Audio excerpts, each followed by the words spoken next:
Pues buenas noches a todos y bienvenidos a otra de nuestras sesiones de Journal Club. El día de hoy, pues primero estábamos un poquito eh, indecisos de qué tema y de qué tema, y al final creo que el tema superó por lo pronto las expectativas y la controversia que puede causar desde antes de ver los artículos. Todo el mundo ya, o muchos ya conocen a Albert Zárate. Él es cardiólogo y hemodinamista pediatra, un muy buen amigo y socio. Y que bueno, pues hoy nos va a presentar un tema que como les comentaba, se puede convertir bastante controvertido. Beto, el micrófono es tuyo. Vamos a hablar de estenosis aórtica crítica en el recién nacido. Perfecto. Hombre, pues muchísimas gracias por la invitación. Siempre es un gustazo poder estar en este foro y pues realmente se siente un foro constructivo donde se pueden platicar estos temas que realmente son bastante controversiales. Entonces, bueno, para irnos ya directo al tema, pues es la estenosis valvular aórtica, que pues también se incluye la estenosis valvular aórtica crítica en el recién nacido. Y pues bueno, vamos a revisar aspectos importantes. Como antecedentes, pues les pongo aquí dónde empieza el problema, ¿no? Porque esto pues cada vez va siendo un tema que genera, al menos en los foros de intervencionismo, el hecho de tener la capacidad de poder mejorar o resolver un problema que va a durar para toda la vida e iniciar el tratamiento desde antes de que nazca, ¿no? El bebé. Entonces, la verdad es que, pues a pesar de que ya han pasado más de 10 años de que se iniciaron los primeros reportes, esto todavía no ha crecido mucho, sobre todo por el riesgo que presenta el bebé al nacimiento, ¿no? Y el hecho de que podamos nosotros intervenir y poder evitar el síndrome de ventrículo izquierdo apoplásico en la estenosis aórtica crítica, a pesar de esa ventana de oportunidad, no se ha podido estandarizar el manejo de la estenosis valvular aórtica, ¿no? Y por el otro lado les pongo dónde acaba, ¿no? Entonces, pues este es una TAVI donde ahorita, por ejemplo, acá, al menos en el ISSSTE, la implantación de las válvulas percutáneas en posición aórtica es el procedimiento que más insumos consume en todo el ISSSTE. Pues sabemos que es un procedimiento muy caro y que tiene grandes beneficios, pero también es una cuestión importantísima en el sentido del impacto que ha generado en cuanto al beneficio de los pacientes y pues también el consumo económico o la inversión que hay que hacer en cuestión financiera para estos procedimientos. Entonces, les pongo aquí batalla épica. La verdad es que es injusto el escenario porque son prácticamente puros cirujanos, pero aquí hay dos opciones realmente, ¿no? El de los buenos, que son los hemodinamistas, y el de los malos, que son los cirujanos. No, la verdad es que me puse ahí a revisar y el escenario está interesantísimo, cómo se ha ido modificando con el tiempo esta perspectiva, ¿no? Entonces, ya para entrar en los artículos, este es un artículo publicado en el 2016, donde evalúan la comparativa de el tratamiento de la valvuloplastía percutánea contra la valvotomía quirúrgica y realizar un estudio sistemático y un metaanálisis para ver y poder definir realmente cuál es o si existe una superioridad de alguna en contra de la otra, ¿no? Entonces, pues desde los primeros reportes de valvuloplastía y pues la opción al tratamiento quirúrgico siempre ha sido esto controversial, a diferencia de la estenosis pulmonar, que esta sí es completamente del hemodinamista. Este sí es un tema que está muy controversial, sobre todo por los resultados a largo plazo, ¿no? Entonces, el paciente crítico realmente está el escenario muy claro. Los objetivos es pues mejorar el gradiente de forma significativa sin generar una insuficiencia valvular importante. Entonces, les pongo como antecedentes aquí que en el 2001 se publicó un trabajo realizado por el Congenital Heart Surgeon Society, donde demostraron los resultados realmente similares, ¿no? Sin ninguna mejoría o estadísticamente significativa, alguna superioridad entre la valvuloplastía aórtica quirúrgica contra la valvuloplastía percutánea. Entonces, ese estudio en el 2001 fue un estudio de 110 neonatos en 18 instituciones, donde dicen 50-50, no hay nada para nadie, y pues se inclina la balanza un poquito más hacia el intervencionismo, pues debido a el tiempo de recuperación y pues también los insumos que se generan secundario a la intervención quirúrgica y cuidados postquirúrgicos, ¿no? Entonces, 2001, dicen, va para los hemodinamistas. Pero después sale este artículo, después de 10 años, 12 años, publicado en el JACC, donde es un estudio hecho en Australia, donde evalúan la comparativa, ¿no? Igual, valvuloplastía quirúrgica contra valvuloplastía con balón. Y ellos mencionan, sí, un beneficio mayor en la valvuloplastía quirúrgica o valvotomía quirúrgica. ¿Y esto con base en qué?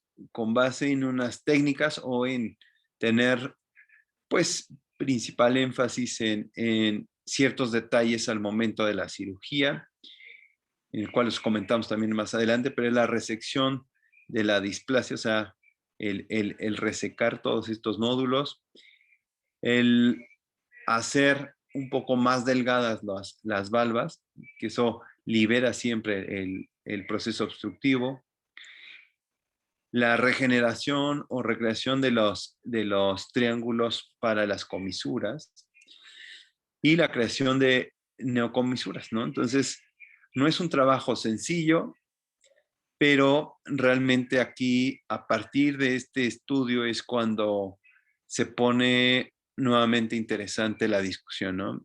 Sobre si llega un paciente con una estenosis aórtica grave, hacia dónde va a ir, hacia cirugía o hacia cateterismo. Entonces, entrando ya en la revisión de este artículo, ellos hicieron para hacer el metaanálisis una búsqueda a través de términos MESH hasta marzo del 2016. Esto fue una revisión de aproximadamente 6 años. Sí, incluyeron a partir del 2000 hasta el 2016. Entonces se encontraron 4.103 estudios en donde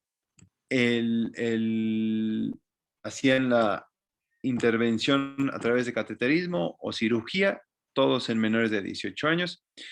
Y pues de todos estos estudios, realmente fueron 20 estudios los que se incluyeron. Este es el flujograma y donde en algunas ocasiones por cuestiones de que incluyeron adultos, por ejemplo, hay una revisión también muy interesante del Texas Children's, donde también incluyen adultos y esa podría ser un sesgo importante porque realmente los resultados ahí de su serie es muy grande, pero incluyen también adultos, pero los resultados son muy inclinados a la balanza hacia el cateterismo.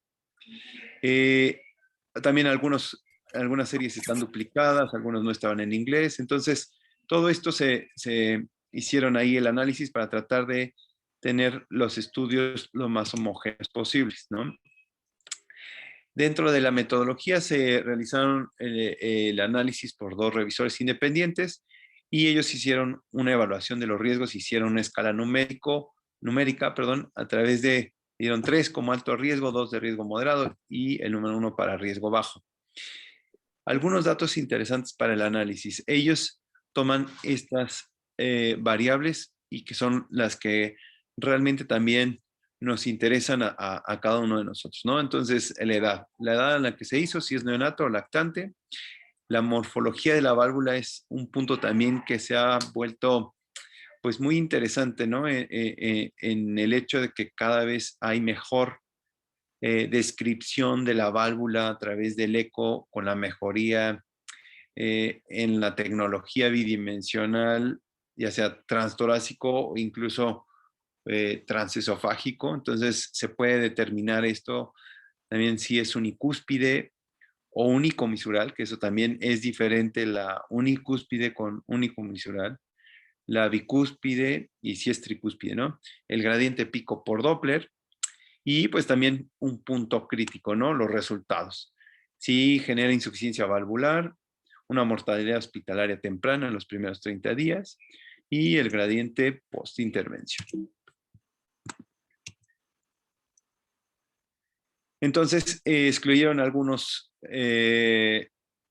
artículos, pero incluso en otros que ellos consideraban que valía la pena y que no les quedaban claros los datos, se hizo contacto con diferentes autores para poder incluir datos importantes o series grandes y a través de esto poder homogenizar al máximo la serie y hacer un análisis mucho más confiable, ¿no? Porque siempre es lo que hemos dicho, evaluar peras contra peras o manzanas contra manzanas, ¿no? Porque esto no es sencillo.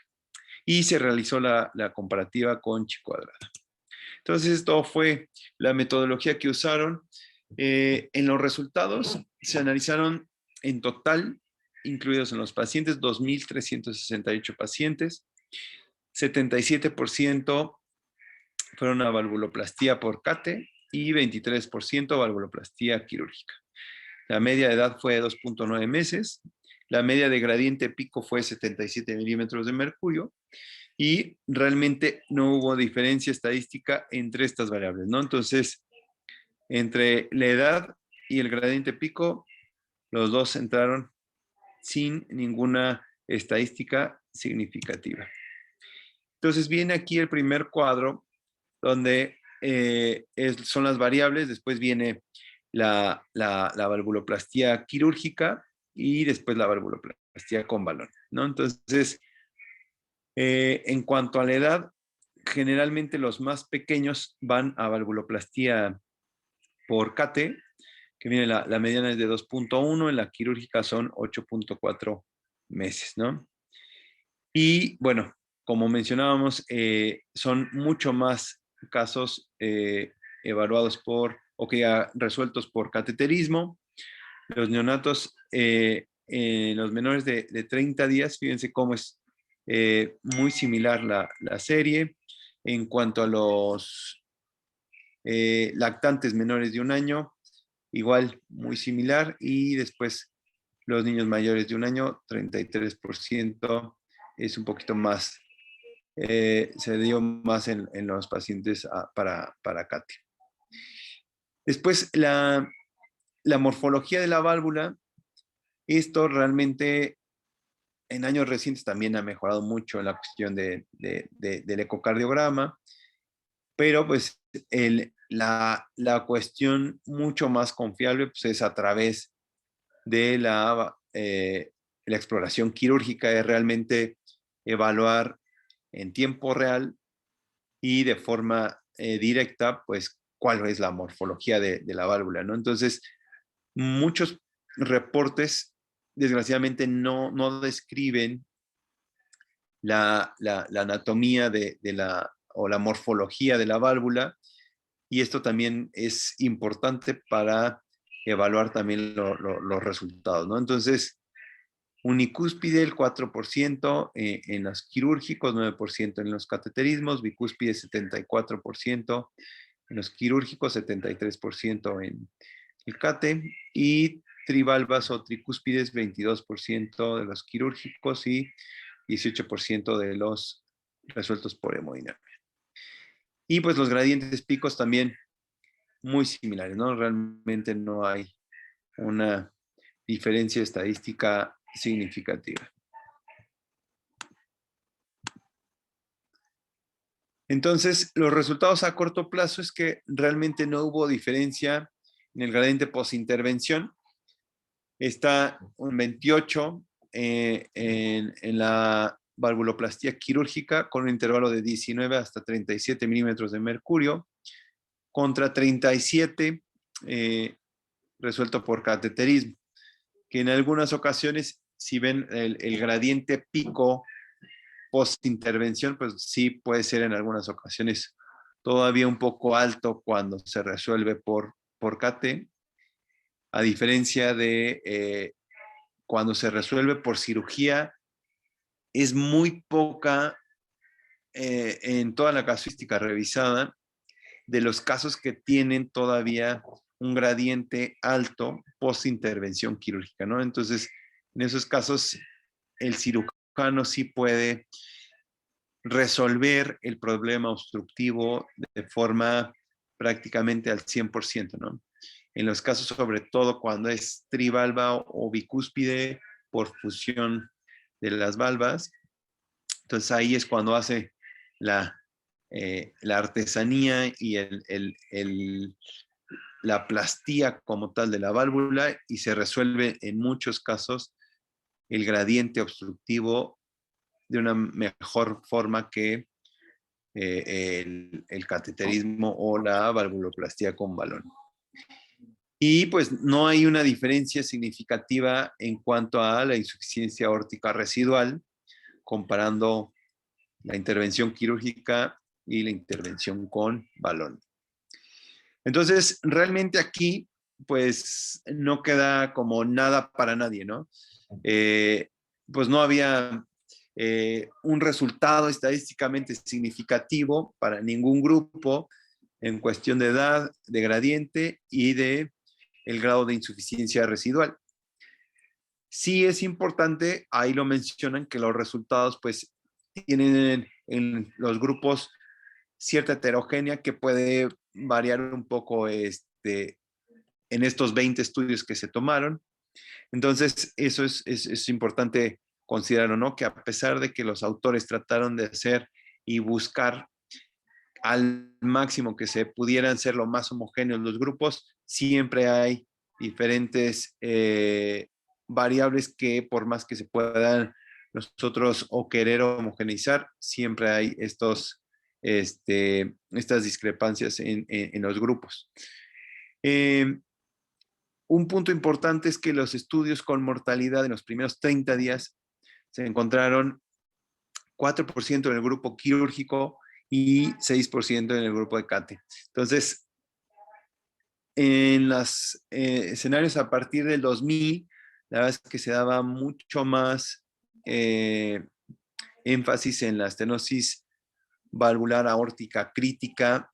Siempre se daba como prioridad a hacer una dilatación gentil por cateterismo y después con una respuesta favorable se llevaba a cirugía.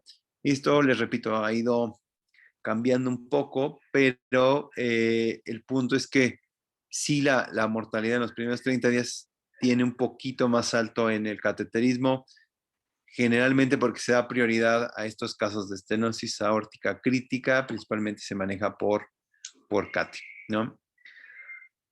Y bueno, a pesar de que tenga una mortalidad un poquito más alta en los primeros 30 días, la tendencia de riesgo no fue significativa estadísticamente.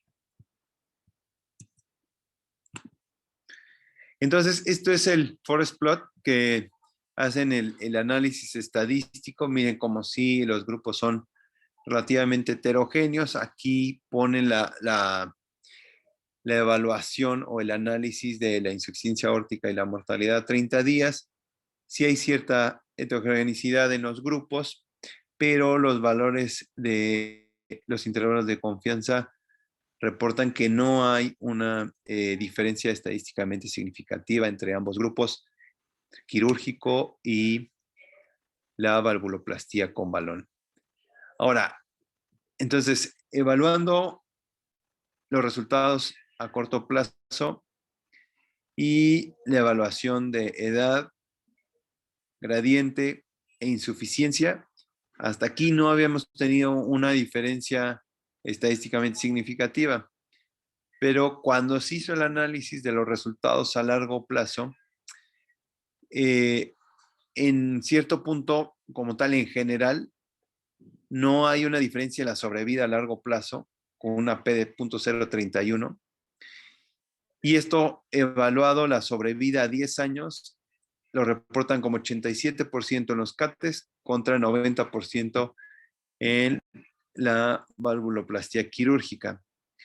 Ahora, el punto crítico donde pudiera inclinarse un poco la balanza hacia la cirugía es en la reintervención de los pacientes que inicialmente se hicieron con una valvuloplastía en el CAT, ¿no? Entonces, fíjense que los resultados secundarios, o sea, que no fueron como la prioridad del análisis estadístico, fue el periodo libre de recambio a 10 años, que por cateterismo fue 76% contra 81% de la cirugía, con pues, una ligera mejoría en el tiempo libre de recambio cuando se hace por cirugía, sin ser estadísticamente significativo.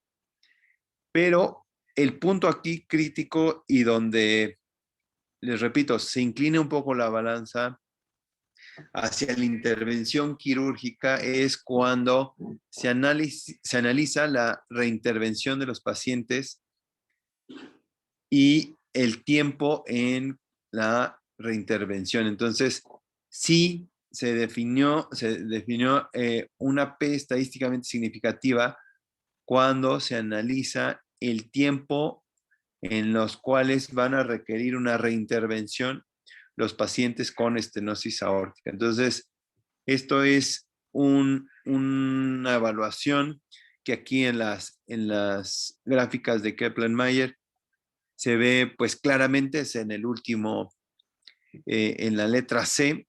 Estas son dos, lo dividieron en los pacientes menores de 18 años y en los menores de 1 año. En ambos vemos en la letra C donde el tiempo en los cuales requieren una reintervención es mucho menor en los pacientes que fueron sometidos a valvuloplastía con balón, ¿no? A diferencia de los quirúrgicos que tienen un tiempo en los cuales requieren reintervención un poquito más prolongado. Entonces, este estudio, esta gráfica es como, digamos, el punto, pues no crítico porque no era como tampoco el objetivo principal del metaanálisis, pero esto es lo que inclina un poco la balanza o genera cierta inquietud ahí también para todos los grupos de cardio, ¿no? ¿Hacia dónde nos vamos? ¿Hacia intervención quirúrgica o intervención por cateterismo? Entonces, bueno, en la discusión es de que, como comentábamos, ¿no? No hubo una diferencia estadísticamente significativa en la sobrevida a largo plazo o tasas de reemplazos valvulares. O sea, eso hay una cierta mejoría en los resultados quirúrgicos, pero la verdad es que nada estadísticamente significativo. Entonces, esa cuestión va siendo como una variable de acuerdo a cada centro, ¿no?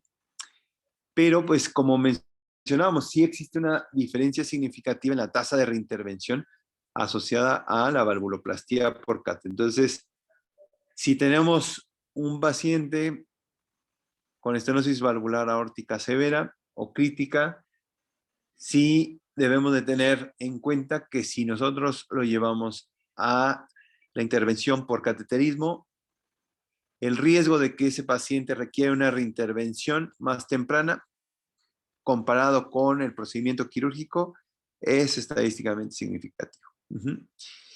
Entonces, ellos dentro de la discusión mencionan que hay pocos datos reales para una toma de decisión así tan tajante. El hecho, pues, de que no exista una estadística muy bien definida pues en todo el mundo para poder comparar los resultados. Es una limitante importante para la toma de decisiones. Ellos mencionaron que, o sea, existen 6 estudios que comparan realmente los resultados y pues esto generalmente 5 de estos son estudios en un solo centro o en 2 centros en una misma ciudad donde definen o comparan sus resultados, ¿no? No es tan sencillo el que se hagan estudios multicéntricos comparativos de estas 2 técnicas. Entonces, como les mencionaba, el paper del 2001 fue producto del análisis de la casuística de 18 centros, en donde en ese momento no se diferenció mejoría o algún beneficio estadísticamente significativo entre ambos tratamientos, ¿no? Pero pues en el 2013 fue este estudio de Siddiqui de Australia que pues demostró con un peso estadístico significativo el mayor tiempo libre de reintervención cuando se hace la valvuloplastía quirúrgica, aunque la sobrevida no se modifique.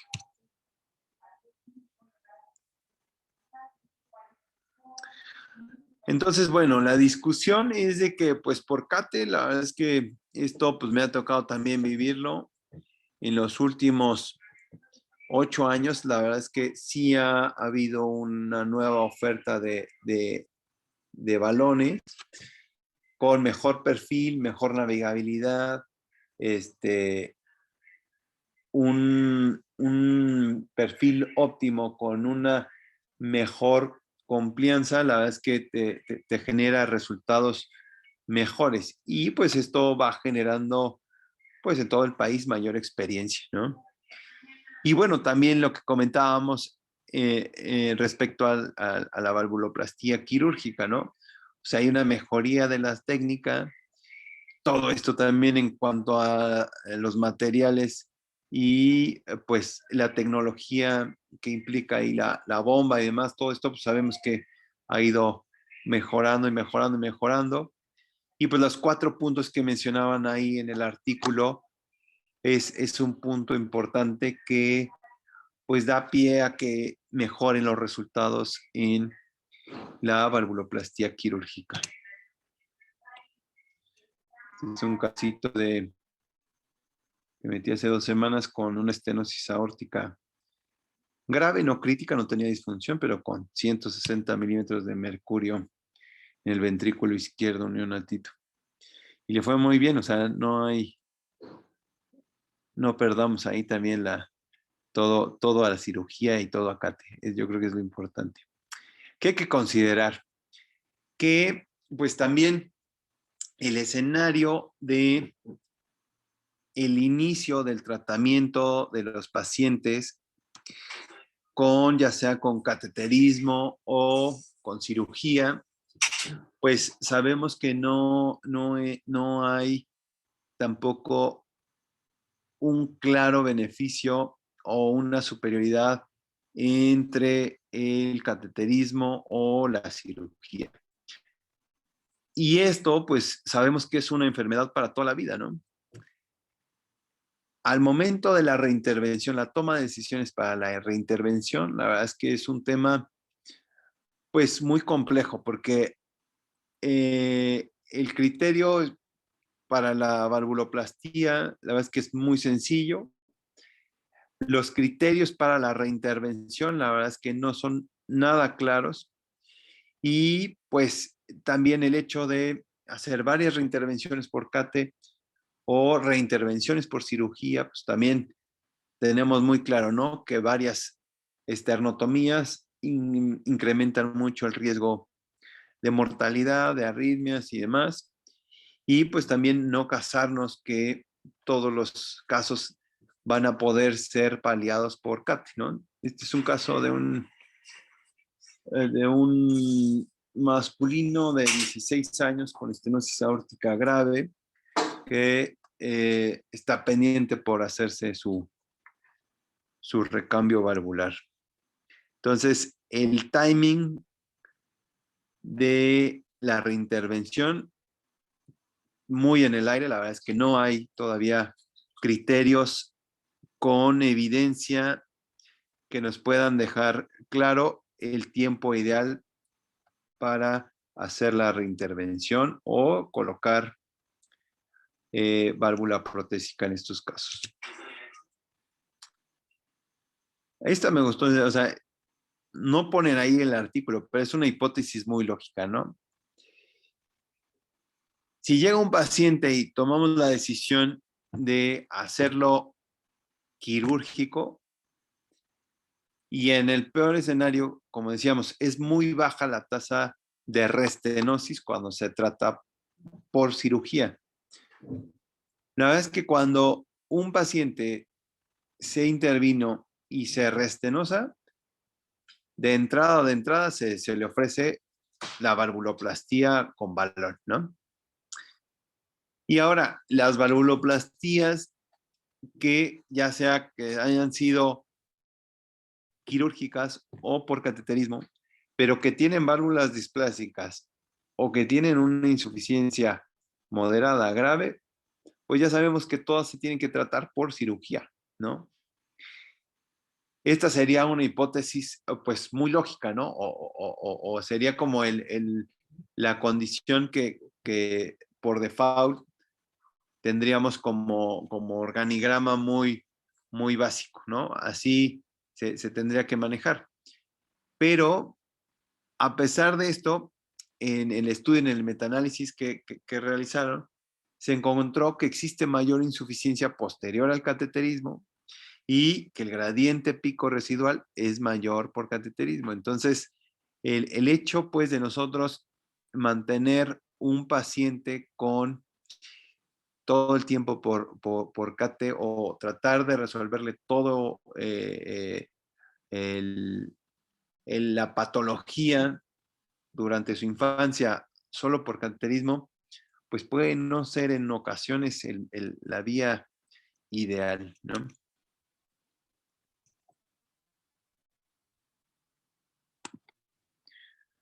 Entonces, pues esto también es un punto importante que debemos de tener y yo creo que lo tenemos claro todos, ¿no? En el 40 al 20% de los cateterismos y en el 25% de los pacientes que son sometidos a cirugía terminan en recambio valvular después de 10 años. O sea, esto pues parece, aquí también pues nos deja muy claro que sea cual sea el manejo, va a haber casos de éxito y casos de fracaso, independientemente sobre qué decisión tomamos o qué tratamiento le damos en el recién nacido o en los primeros meses de vida. Todo va a depender, estamos muy claros de, sobre todo la anatomía de la válvula, si es único-misural o si es bicúspide, si tiene mucha fusión de los rafés. Y pues ellos también lo mencionan ahí, ¿no? Pues, finalmente, el manejo inicial, ya sea por cate o por cirugía, va a ser un manejo paliativo hasta que no se ponga una válvula protésica.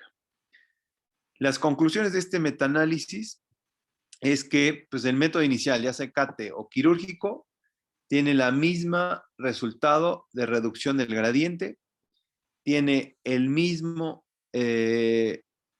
problema pues de la insuficiencia aórtica y tiene la misma sobrevida a largo plazo. A largo plazo no hay evidencia de superioridad en la necesidad de recambio valvular o de sobrevida comparando ambos tratamientos. Y bueno, el único punto a favor de los cirujanos, aunque duele un poco, existe un incremento en la tasa de reintervenciones cuando el manejo inicial es a través de el cateterismo con balón. Y bueno, también este es un poquito más es un estudio interesante sobre el En la estenosis aórtica crítica en el periodo neonatal y los lactantes. Y es la casuística de un grupo de Italia con el doctor Vladimiro Vida, donde ellos hacen el análisis de la evolución de estos pacientes con estenosis valvular aórtica crítica que se tratan con cateterismo, les va bien, y después cuántos requieren cirugía, ¿no? Está interesante porque es un centro grande con buenos resultados. Como antecedentes, pues ya lo comentamos, ¿no? Es un tratamiento controvertido, hay una mejoría, también eso hay que tenerlo muy claro, mejoría de los resultados quirúrgicos. Entonces, ¿cuál es el objetivo del artículo? Pues dar a conocer la experiencia del centro en el tratamiento quirúrgico de la lesión residual posterior a la valvuloplastía con balón en los casos de estenosis aórtica crítica. Este ya está un poquito más viejito, tiene a partir de 1989, tenían 40 pacientes menores de 3 meses, se hizo el abordaje transcarotídeo y se realizó la valvuloplastía aórtica con balón. Los pacientes se consideran una estenosis aórtica grave con gradiente mayor de 75 milímetros de mercurio. La mediana de edad fue 17 días, fue de 1 a 80 días y falleció un bebé que representa el 2.6%. Este es el abordaje transcarotídeo de un paciente también con estenosis aórtica crítica y una hipoplasia del arco y coartación. La verdad es que acá, por ejemplo, en la experiencia de Inés López, inicialmente nos apoyábamos del cirujano, pero realmente las últimas 3, pues ya nosotros la realizamos por compunción. Siempre está el cirujano ahí en backup, pero realmente también como en la experiencia de Italia del autor, menciona que era abordaje transcarotídeo, percutáneo por punción y sin ninguna eventualidad o complicación. Esto facilita muchísimo las cosas para la intervención en el sentido de la orientación en la que cae el catéter y la guía. Es mucho más sencillo y la verdad es que ahorra muchísimo tiempo el abordaje carotídeo. Bueno, ellos tuvieron de 1990 a 2011, 11 pacientes. Perdón, 11 de los 38 pacientes se les realizó la valvuloplastía quirúrgica. Entonces, 38 pacientes se les hizo la valvuloplastía con balón y 11 de ellos requirieron una reintervención a través de cirugía, ¿no? La mediana en tiempo del cateterismo a la cirugía fueron 7 meses y se presentó de 1 mes. O sea, es también algo frecuente donde se hace una valvuloplastía en el paciente con estenosis aórtica crítica.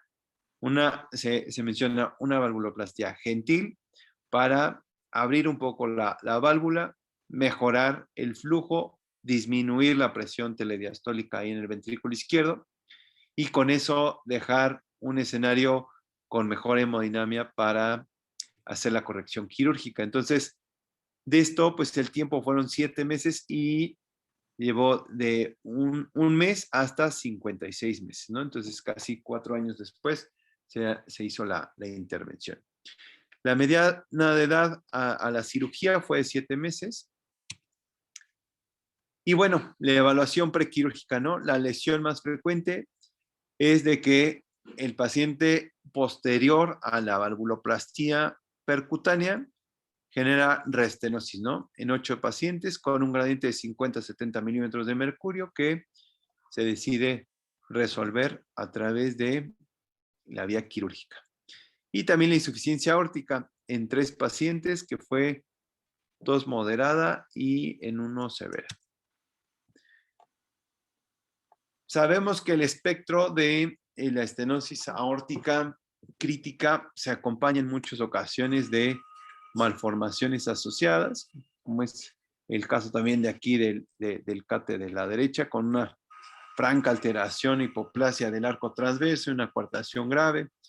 Entonces, en todos estos casos, pues, eh, en la casuística del grupo, se resolvieron un ESAF, una coartación, displasia mitral, y todo esto era al momento de la corrección de la valvuloplastía, ¿no?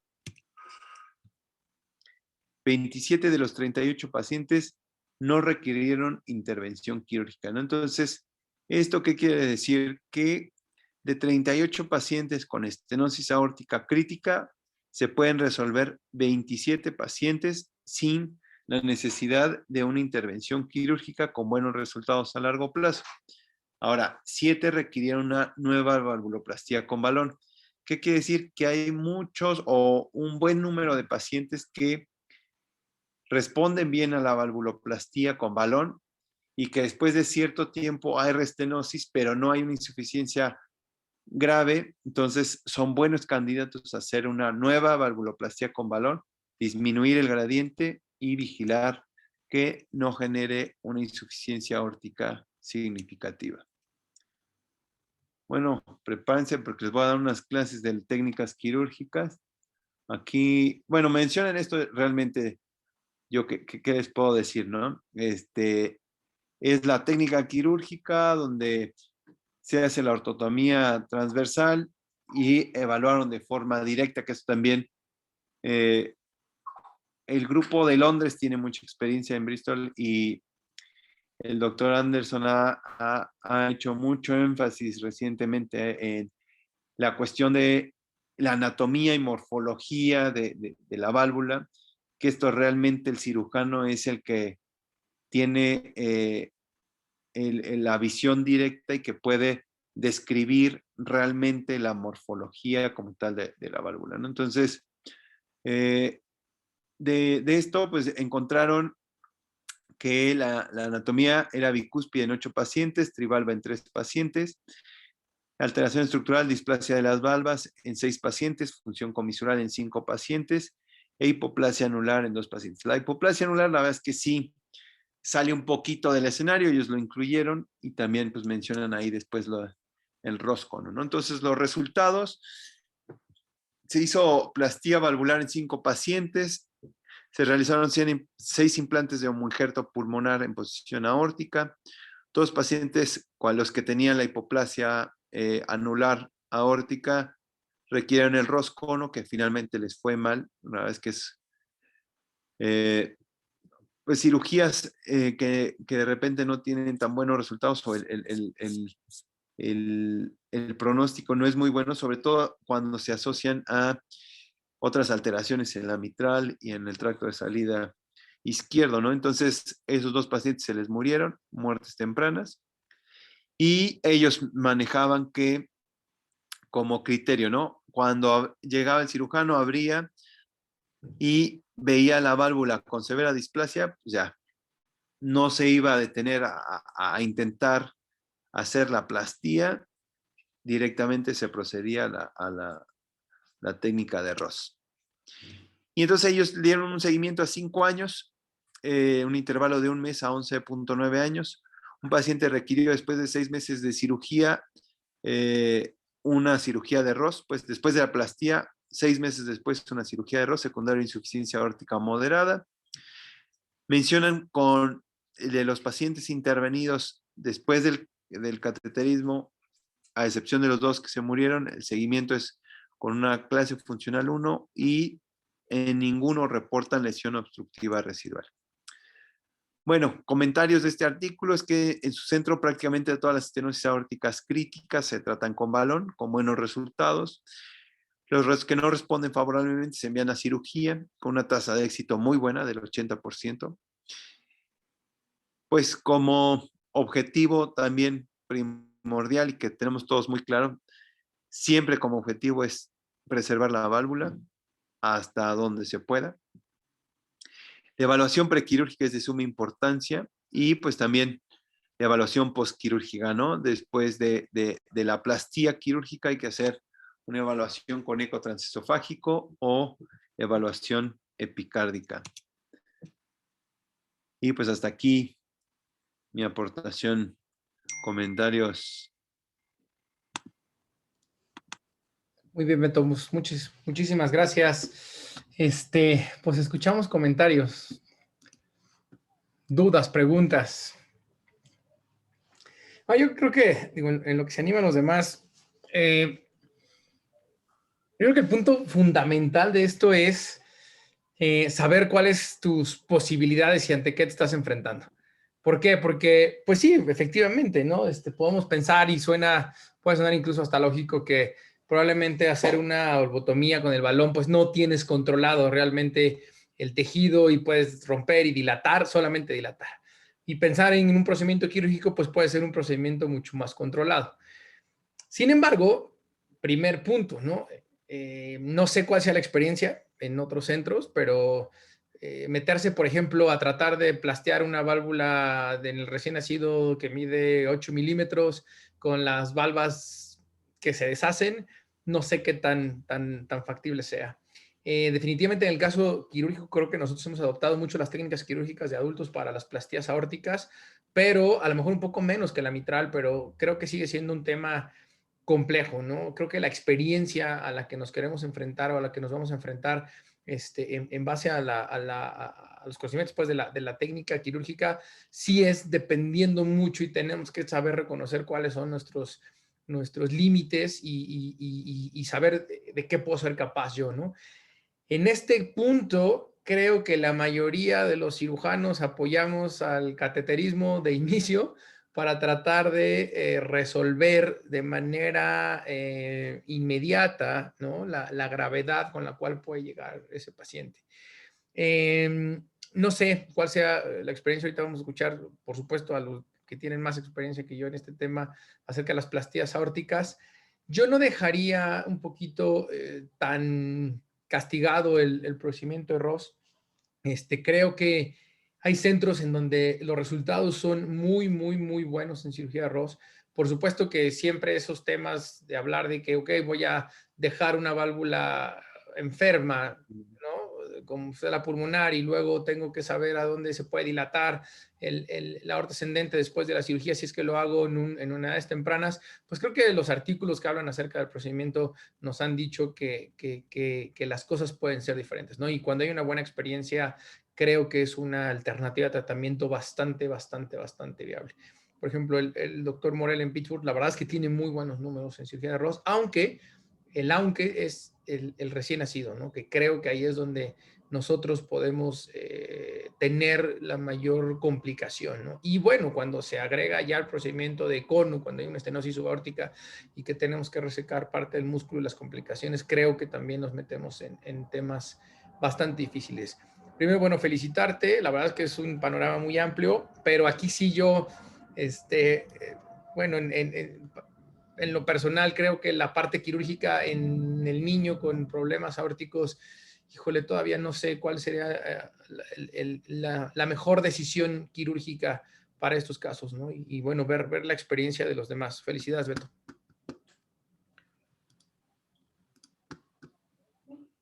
No, pues la verdad es que sí es un punto bien importante el hecho de que, como decías, ¿no? Cada centro debe de ver sus alcances, su experiencia y también me imagino ahí el grupo de Australia que ya deja la reparación quirúrgica, digamos, por arriba del CATE. Probablemente su laboratorio de CATE no tenga muy buena experiencia o tenga unos resultados no óptimos que dan pie a que los cirujanos en ese hospital pues hagan manitas, ¿no? O sea, yo creo que también con los años te das cuenta de que las fortalezas de un grupo pueden ser la carencia de uno y la fortaleza del intervencionista, ¿no? O sea, unos resultados quirúrgicos no óptimos en estenosis aórtica pueden generar una gran experiencia del hemodinamista. Entonces, el grupo de Texas es impresionante. No lo incluyeron en este análisis, en este metaanálisis, pero los resultados son sobre vida libre de reintervención a 10 años de 86%. Entonces, la verdad es que también depende mucho de la válvula, el seguimiento, qué tan agresivo vas a hacer, ¿no? Pero la verdad es que también esto del análisis preintervención, yo creo que también va siendo un tema importantísimo para nosotros los cardiólogos, ¿no? El poder definir desde antes, saber, este paciente sería ideal para cirugía de primera intención incluso, o para CATE, ¿no? De acuerdo. Yo creo que en este punto yo nada más cambiaría tu foto de inicio de Star Wars a todos estamos del lado de la luz, decía mi sobrino, porque la verdad es un complemento, ¿no? Y al final del día creo que el hecho de decir, este paciente, ayúdame, mejóralo, para que yo un poco más grande, entonces ahora sí pueda entrar y hacer una reparación de la válvula, ¿no? O sálvale la vida al paciente y posteriormente vemos nosotros qué podemos hacer, ya sea mediante alguna técnica quirúrgica de reparación y eso. Y bueno, también dejar muy en claro que siempre el tema de decir que poner una válvula mecánica a un paciente pediátrico siempre es como que el temor que nos da, ¿no? Entonces, tratar de desarrollar más este tipo de cirugías conservando la válvula, como bien tú lo comentabas. Y bueno, alguna vez ya discutimos, y perdón la insistencia del procedimiento arroz, que creo que puede ser una ventaja. Miguel, adelante. Muchas gracias. Perdón por la iluminación, sigo con el mismo problema, ¿eh? Alberto, muchísimas gracias. Este es un tema muy claro, me parece muy interesante, muy innovador en cuanto al contenido de ideas. Los artículos me parece que están muy ad hoc, muy novedosos en cuanto a lo que se está haciendo. Creo que a nivel pediátrico todavía nos falta mucha experiencia. Yo nada más haría un comentario que casi siempre se le olvida al grupo médico involucrar desde el inicio a los cirujanos.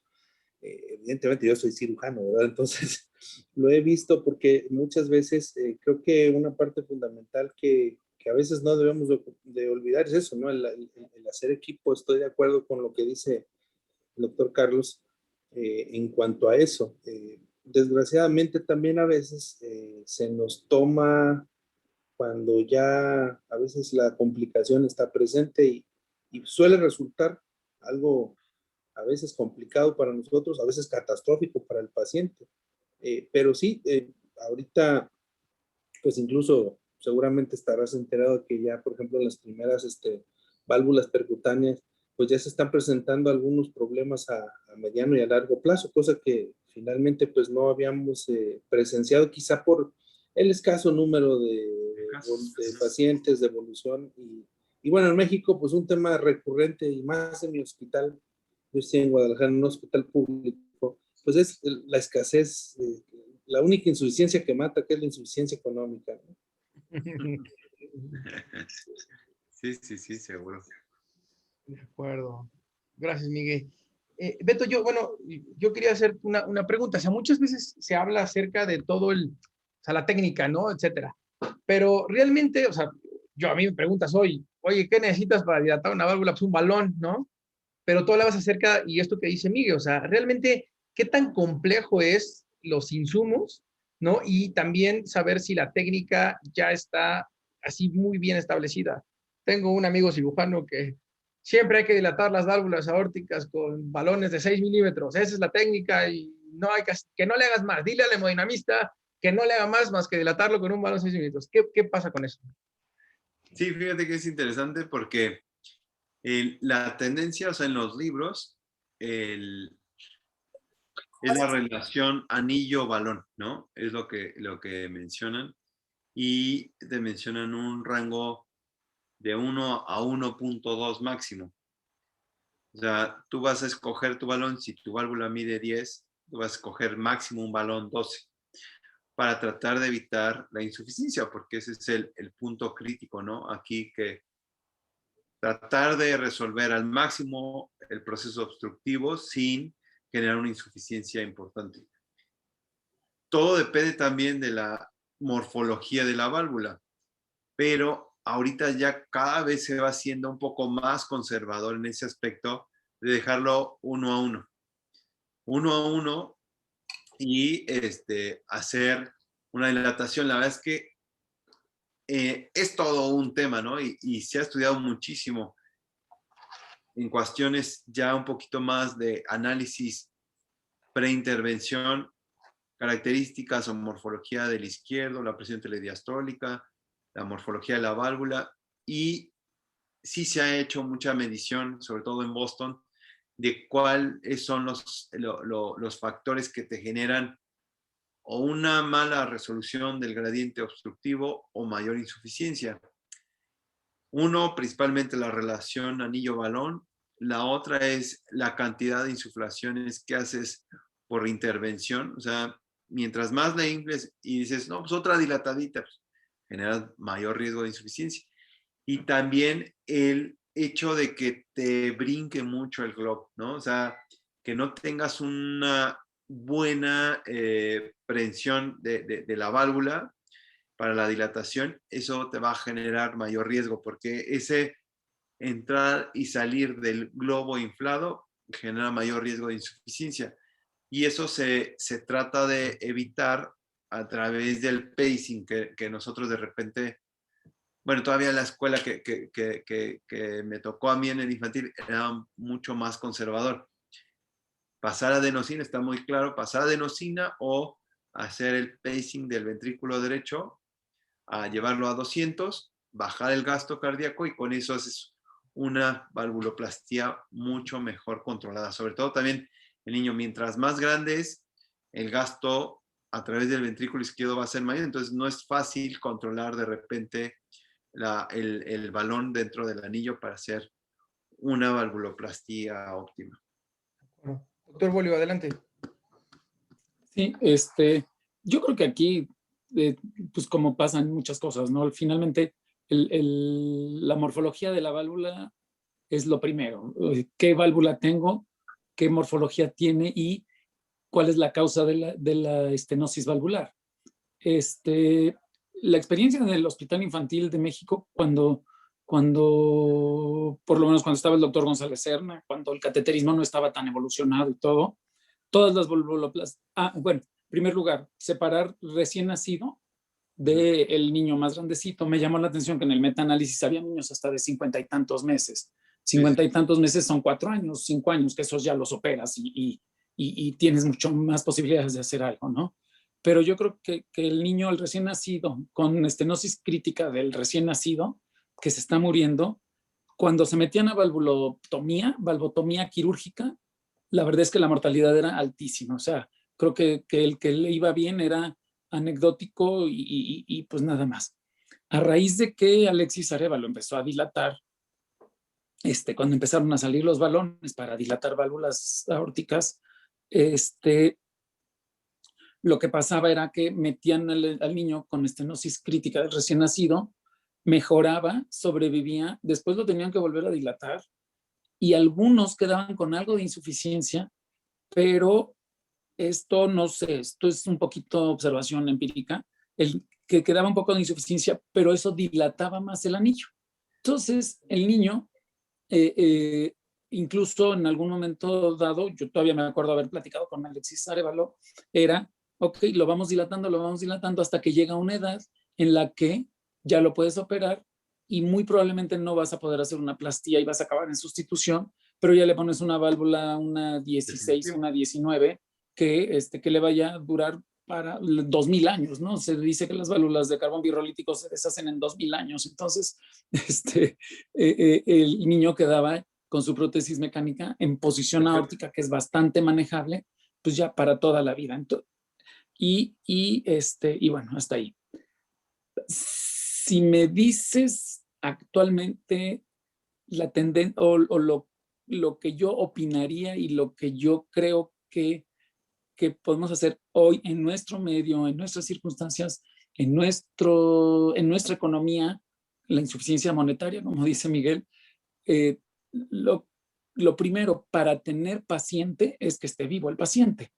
Y la verdad es que yo creo que aún ahorita la cirugía de un niño, o sea, la intervención quirúrgica, el tratar de hacer una plastía valvular aórtica en una estenosis crítica del recién nacido, híjole, todavía no tanto, porque a lo mejor la podemos hacer y es una microtécnica quirúrgica o una técnica de microcirugía tenemos instrumental muy bonito, fino, nos ponemos lupas, microscopio, lo que quieras, y tú puedes dejar una microválvula padrísima, pero ese niño implica un manejo perioperatorio del recién nacido que le va a costar mucho trabajo y creo que hacia allá deberíamos tender, hacia dejar reparada la válvula desde un principio, pero a fin de cuentas, esa reparación, por muy fina que esté, por muy bien hecha que esté, va a implicar crecimiento y va a implicar cicatrización y no sabemos cómo va a evolucionar y cuánto tiempo va a estar libre de reoperación.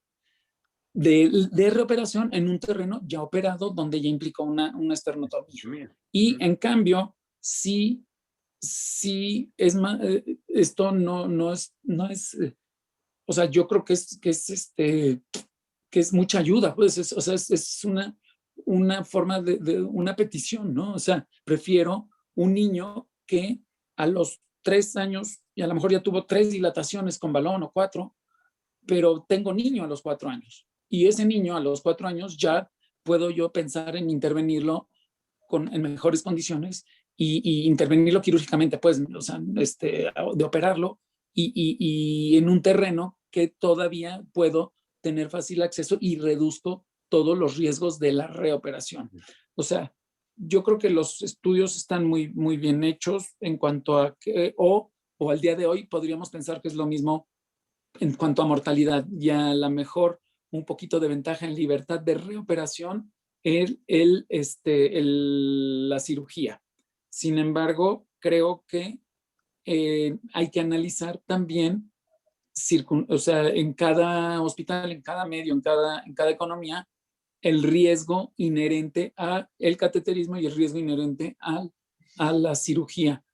Y, y bueno, tú decías que lo más caro en el ISSSTE ahorita son las TAVIs, ¿no? A lo mejor. Sí, pero, todavía yo creo que el cateterismo del niño, del recién nacido, y llevarlo hasta una edad en que yo ya lo puedo operar, aunque le ponga una prótesis, pero que no tenga que invertir mucho porque no está operado y reoperado y el sangrado va a estar bien y el riesgo quirúrgico es menor, a lo mejor ya en todo en conjunto resulta más barato y más, no solo más barato económicamente, sino más barato en movilidad y más barato en riesgos quirúrgicos, el dilatar al niño las veces que sea necesario hasta llevarlo en un momento en donde yo ya puedo ofrecerle algo quirúrgico de menor riesgo y con mayor efectividad para más largo plazo, ¿no? Eso es lo que yo creo en las circunstancias actuales, ¿no? El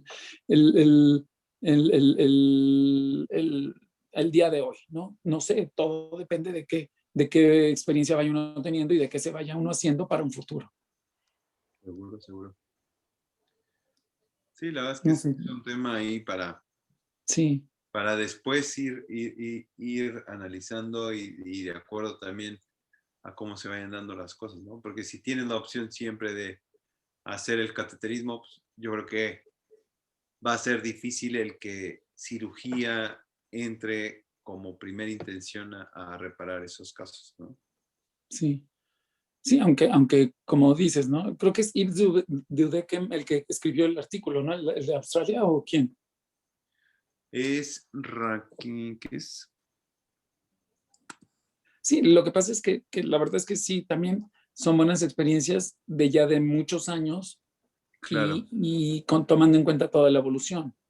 Pero al día de hoy yo diría que no es aórtica crítica del recién nacido, dilátela.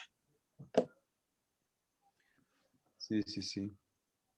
Sí, la verdad es que es un tema padre. No, y sobre todo el riesgo de mortalidad. Sí. Lo primero es tener niño vivo, ¿no? Claro. Sí, sí, sí. Sí, Yudekem es de Australia. Sí. De acuerdo. No sé si alguien más tenga algún otro comentario.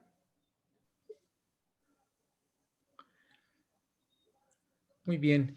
Bueno, Beto, algo con lo que quieras concluir, por favor. No, pues que la verdad es que el hecho pues, también de meterte en un poco experiencia quirúrgica o números también de comparativa es, pues te genera un panorama también muy bueno para cuando estamos del otro lado del intervencionismo. El hecho, pues, de tener todos muy claro que la estenosis aórtica va a requerir un seguimiento prácticamente toda la vida y que estos casos, yo creo que cada vez tenemos que ir viendo y tratando de analizar cuál sería el mejor tratamiento de forma individualizada, ¿no? Para cada paciente con su morfología de válvula, poder planear, ¿sabes qué? Pues este es un buen candidato para cirugía directo en el escenario de que no tiene una disfunción ventricular grave o que para tratar de optimizar precisamente la morfología, ¿no? O sea, si tienes un paciente ideal para cirugía o ideal para cateterismo, eso hay que irlo individualizando cada caso, ¿no? De acuerdo. Oye, Beto, para ti, ¿cuál es la mejor, o sea, el ecocardiograma es la mejor forma de definir la morfología de la válvula, ¿no? Hoy por hoy, digo. Sí, la verdad es que, o sea, el estudio en el neonato con un transductor neonatal, la verdad es que se puede definir muy bien la morfología. Sí, con los Sí, que a nuevos. fin de cuentas es con lo que ustedes saben qué tanto van a poder Exacto. romperla a nivel de comisuras o Sí, en la que sí. uno sabe como cirujano qué Sí. puedo yo cortar para dejar la válvula lo más anatómica posible, ¿no? Sí. Sí, eso es lo malo, ¿no? Que hay que saber cómo está la válvula. Exacto. Sí. No, sí, hay que definirlo muy bien eso. La verdad es que sí. De acuerdo, Beto. Pues yo nada más quería, digo, igual como conclusión, creo que definitivamente sí es un trabajo, el cardioteam aquí es donde aplica, creo que en el mejor momento por Y el diagnóstico prenatal, creo que es fundamental, incluso la misma intervención que daría también ahí para otra charla de qué es lo que se está haciendo. Por ahí me preguntaron si realmente estamos hablando hoy de intervención in útero para el síndrome ventrículo izquierdo hipoplásico, y esto creo que es un punto importante, pero desde ahí fundamental el trabajo en equipo. Y bueno, pues también decir que afortunadamente cada vez nos estamos enfrentando a más reintervenciones, afortunadamente, porque la sobrevida de los pacientes y la experiencia ha ido mejorando. Entonces, pues también es un punto ahí que tenemos que ver. Muchísimas gracias a todos. Pepto, nuevamente gracias por tu participación.